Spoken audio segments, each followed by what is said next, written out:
तो आज हम एक ऐसी दुनिया की पड़ताल कर रहे हैं जो कह सकते हैं परछाइयों में जीती है। बिल्कुल। एक ऐसी दुनिया जिसके बारे में शायद हम सबको लगता है कि हम जानते हैं, गुप्त एजेंटों की दुनिया। हाँ, हमारे पास धुरंधर से जुड़े कुछ कुछ बहुत ही दिलचस्प स्रोत हैं और ये एक पहेली की तरह है। सही। और इन स्रोतों की पहली ही लाइन कहती है, ये कोई फिल्मी हीरो की कहानी नहीं है। और ये लाइन ये बहुत कुछ कह जाती है ना। हाँ, ये लाइन आज की हमारी पूरी बातचीत का शुरुआती बिंदु है। अगर ये फिल्मी कहानी नहीं है तो फिर ये असल में क्या है? हाँ। तो चलिए एक एक करके इन सुरागों को जोड़ते हैं और देखते हैं कि असल तस्वीर क्या बनती है। और ये तस्वीर बनाना जरूरी भी है, क्योंकि जेम्स बॉन्ड से लेके तमाम फिल्मों ने हमारे दिमाग में जासूसों की एक बहुत ही ग्लैमरस और एक्शन से भरी छवि बना दी है। तेज गाड़ियां, शानदार गैजेट्स। हाँ, और एक ऐसा हीरो जो हमेशा हमेशा जीतता है। लेकिन जो स्रोत हमारे सामने है वे इस चमकदार परत को हटाकर एक ज्यादा खुरदुरी, ज्यादा जटिल और कहीं ज्यादा मनोवैज्ञानिक हकीकत सामने रखते हैं। बिल्कुल। तो आज की हमारी पड़ताल का मकसद इसी हकीकत को परत दर परत समझना है। ठीक है, तो चलिए पहली परत से शुरू करते हैं, जो शायद सबसे निजी है, पहचान। पहचान। स्रोतों में एक लाइन है जो बहुत कुछ कहती है। ये उन लोगों की कहानी है जो नाम के बिना जंग लड़ते हैं। ये सुनने में बहुत काव्यात्मक लगता है, लेकिन मेरा सवाल थोड़ा सा व्यवहारिक है। क्या वाकई कोई इंसान अपनी पहचान पूरी तरह मिटा सकता है? देखिए, आपका ये जो सवाल है ना, यही इस दुनिया की सबसे बड़ी चुनौती को सामने लाता है। अच्छा। ये जो कहते हैं नाम के बिना जंग लड़ना, इसका मतलब सिर्फ ये नहीं है कि आपने कोई नकली नाम रख लिया। हाँ। इसका मतलब है अपनी पूरी की पूरी जिंदगी को एक झूठ में बदल देना।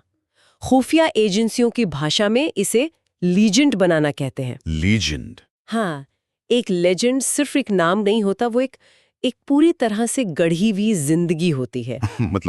मतलब आपका जन्म कहाँ हुआ, आप स्कूल कहाँ गए, आपके शौक क्या है, आपके पहले प्यार की कहानी क्या थी, ये सब कुछ पहले से तय होता है। हाँ, और इतनी बारीकी से तैयार किया जाता है कि वो सच लगने लगे। तो ये सिर्फ एक किरदार निभाना नहीं है, ये 24 घंटे उस किरदार को जीना है। बिल्कुल। और यहीं पर असली मनोवैज्ञानिक युद्ध शुरू होता है। ये उस एक्टर की तरह है जिसे एक मुश्किल किरदार निभाने को कहा गया है, लेकिन उसे कभी कट बोलने का मौका नहीं मिलेगा। एग्जैक्टली। वो किरदार ही उसकी जिंदगी बन जाता है। उसे हर पल अपने असली अतीत, अपनी यादों को दबाना पड़ता है। सोचकर भी अजीब लगता है। सोचिए, आप किसी से बात कर रहे हैं और आपको अपने बचपन का कोई किस्सा याद आता है, लेकिन आप उसे बता नहीं सकते क्योंकि वो आपकी गढ़ी हुई कहानी से मेल नहीं खाता। हाँ, ये एक लगातार चलने वाला दिमागी संघर्ष है। और ये संघर्ष तब और भी गहरा हो जाता होगा जब बात परिवार की आती है। बिल्कुल। एक और स्रोत कहता है, देश के लिए अपनी पहचान, अपना परिवार, सब कुछ दांव पर लगा देता है। पहचान को गढ़ना एक बात है, लेकिन अपने परिवार से रिश्ते को दांव पर लगाना, इसका क्या मतलब होता है? क्या वो रिश्ते खत्म हो जाते हैं? ज्यादातर मामलों में हाँ, या तो वो पूरी तरह खत्म हो जाते हैं। अच्छा। या फिर इतने सीमित और नियंत्रित हो जाते हैं कि उनका असल मतलब ही खो जाता है। मतलब? आप अपने परिवार से सालों तक नहीं मिल सकते। आप उन्हें ये नहीं बता सकते कि आप असल में क्या करते हैं। आप उनकी जिंदगी का हिस्सा नहीं बन सकते। ये तो एक ऐसा अकेलापन है जिसकी हम शायद कल्पना भी नहीं कर सकते। आप दुनिया को बचाने के लिए काम कर रहे हैं, लेकिन जिन लोगों को आप सबसे ज्यादा प्यार करते हैं उन्हीं की दुनिया में आप एक अजनबी बन जाते हैं। ये सुन के ही अजीब लग रहा है। तो अगर किसी को अपने काम के लिए ना तो कोई पहचान मिलती है, ना कोई सम्मान, और उसे इतना बड़ा मनोवैज्ञानिक बोझ भी उठाना पड़ता है, तो फिर प्रेरणा कहाँ से आती है? सही सवाल है। एक लाइन है जो इस सवाल को और मुश्किल बना देती है। ना तालियां मिलती हैं, ना कोई मेडल। अगर कुछ भी नहीं मिलता तो फिर ये सब किस लिए? यहाँ प्रेरणा का स्रोत देखिए बाहरी मान्यता से नहीं आता, वो एक बहुत गहरे अंदरूनी विश्वास से आता है। अंदरूनी विश्वास? हाँ, ये कर्तव्य की भावना हो सकती है या किसी विचारधारा के प्रति गहरी प्रतिबद्धता। उनके लिए मिशन ही सब कुछ है। उनका इनाम तालियां नहीं है, उनका इनाम ये जानना है कि उनकी वजह से कोई बड़ा संकट टल गया। एक ऐसी तबाही रुक गई जिसके बारे में दुनिया को कभी पता भी नहीं चलेगा। बिल्कुल। स्रोत की एक लाइन इस पूरी भावना को समेट देती है। बस साइलेंस में मिशन पूरा करना होता है। साइलेंस में मिशन पूरा करना होता है। वो खामोशी ही उनकी सफलता का सबूत है। ये दिलचस्प है। उनकी सबसे बड़ी जीत वो है जिसके बारे में कोई बात ही नहीं करेगा। हाँ, ये खामोशी अपने आप में एक विरोधाभास है। ये उनकी ताकत भी है और शायद सबसे बड़ा बोझ भी। बिल्कुल, और यही खामोशी हमें इस पड़ताल के दूसरे हिस्से की ओर ले जाती है। अच्छा। आपने जिन परछाइयों और खामोशी का जिक्र किया, वो सिर्फ एजेंट की पहचान तक सीमित नहीं है। वो आज के युद्ध के मैदान को भी परिभाषित करती हैं। और इसी पर हमारे स्रोत की सबसे शक्तिशाली लाइनों में से एक है। मैं जानती हूँ आप कौन सी लाइन की बात कर रहे हैं। क्योंकि असली जंग बॉर्डर पर नहीं, अंधेरे में लड़ी जाती है। जब हम जंग शब्द सुनते हैं तो हमारे दिमाग में सैनिकों, टैंकों और सीमाओं की तस्वीरें आती हैं। तो चलिए इस अंधेरे को समझते हैं। यह कौन सा युद्ध क्षेत्र है? क्या हम यहाँ साइबर वॉरफेयर या सूचना युद्ध की बात कर रहे हैं? हम उन सब की बात कर रहे हैं, और उससे भी कहीं ज्यादा की। ये अंधेरा एक रूपक है, एक मेटाफर है। अच्छा। उस युद्ध क्षेत्र के लिए जो नक्शों पर नहीं दिखता, ये बंद कमरों में, कंप्यूटर स्क्रीन पर, स्टॉक मार्केट में और लोगों के दिमाग में। हाँ, यहाँ हथियार, गोलियां या बम नहीं, बल्कि जानकारी, डेटा और नैरेटिव होते हैं। नैरेटिव मतलब कहानियां। हाँ, बिल्कुल। धोखा, हेरफेर और विश्वासघात इसके नियम होते हैं। ये एक ऐसी जंग है जहां आपका दुश्मन कौन है, ये पता लगाना भी अपने आप में एक मिशन होता है। यह अभी भी थोड़ा अमूर्त लग रहा है। क्या आप हमारे स्रोतों के आधार पर कोई काल्पनिक उदाहरण दे सकती हैं कि इस अंधेरे में जंग असल में दिखती कैसी है? जरूर। मान लीजिए देश ए को पता चलता है कि देश बी एक खतरनाक नई मिसाइल तकनीक विकसित कर रहा है। ठीक है। पारंपरिक युद्ध में देश ए शायद उस रिसर्च सुविधा पर हमला कर देता। हाँ, एयर स्ट्राइक या कुछ और। बिल्कुल। लेकिन अंधेरे की जंग में तरीका बिल्कुल अलग होगा।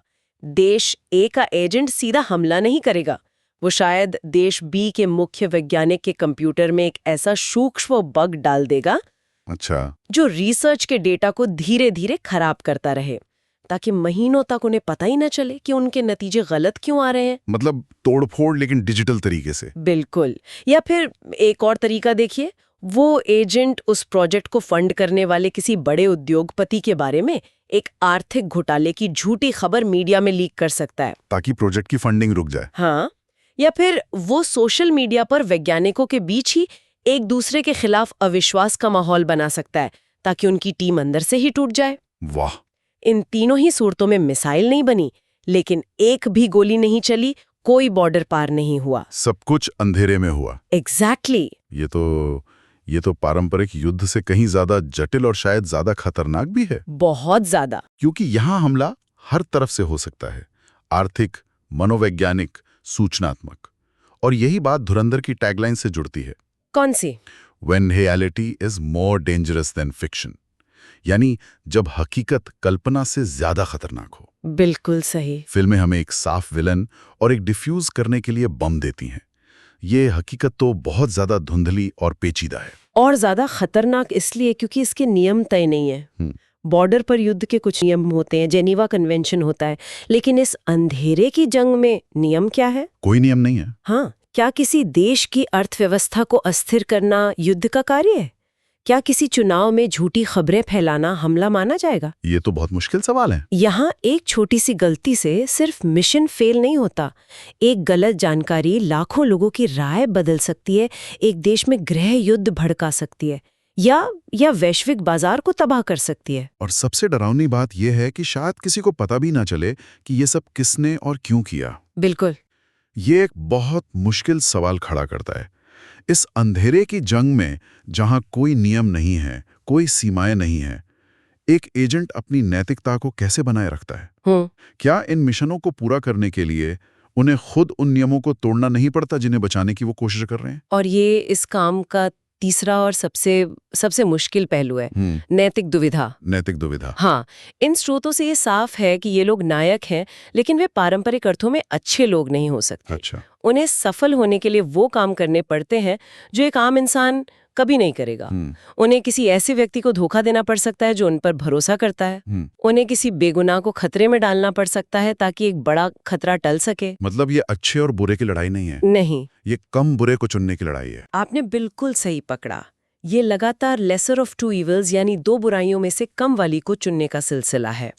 उनकी दुनिया ब्लैक एंड व्हाइट नहीं है, वो पूरी तरह से ग्रे है। सही। वो देश को बचाने के लिए शायद अपने ही देश के कानूनों को तोड़ते हैं, ये एक ऐसा बोझ है जो गोलियों के जख्म से ज्यादा गहरा होता है। मतलब वो सिर्फ बाहरी दुश्मन से नहीं लड़ रहे होते हैं। वो हर रोज हर फैसले के साथ अपने अंदर के जमीर से भी एक जंग लड़ रहे होते हैं। फिक्शन हमें हीरो की जीत दिखाता है, लेकिन वो उन फैसलों का भावनात्मक और नैतिक बोझ नहीं दिखाता। तो अगर हम आज की इस पूरी पड़ताल को समेटें तो धुरंधर के इन स्रोतों से जो तस्वीर उभरती है वो किसी फिल्मी हीरो की नहीं, बल्कि एक ऐसे इंसान की है जो 3 स्तरों पर जंग लड़ रहा है। हाँ, बिल्कुल। पहला, अपनी पहचान और यादों के खिलाफ एक मनोवैज्ञानिक जंग।